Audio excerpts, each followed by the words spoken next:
So, in the 80s, when my dad was younger, um, he wanted to buy a Canon camera. Let's use, for example, this camera. My grandfather's Canon camera, that is a digital one, takes SD cards.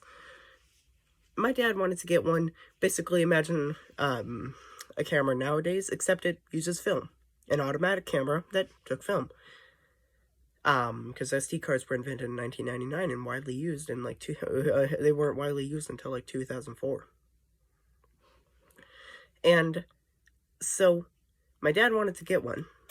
Like, he wanted to get the Canon camera. I don't remember what model it was, but I know it was 80s. And my grandfather, as in his dad, like whenever I refer to my grandfather in this video, I'm talking about his dad, was like, oh, then you'll never learn how to use cameras. Well, you never learn how to use the old cameras. And here's the thing. Part of me agrees with that, and a part of me doesn't.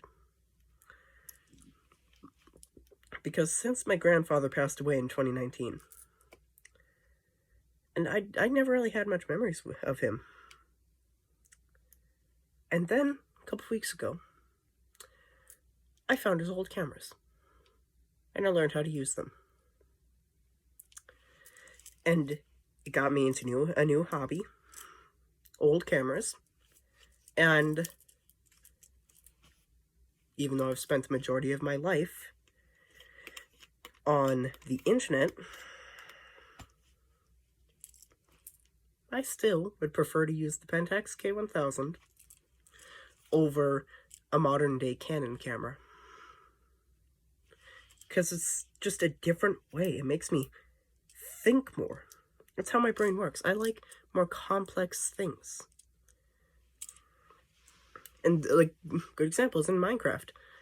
I like to use piston redstone as opposed to command blocks. And I'll only use command blocks when I absolutely have to. It makes me think about what I'm going to do. And so part of me agrees with my grandfather on that, but a part of me doesn't. Because, yes, the majority of people I know are never going to use a film camera.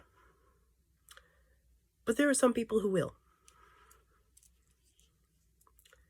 And there are those people who will pass that legacy down onto their children, and then their children, and then their children. It's unlikely that film cameras will ever die out, despite them not being very commonly used.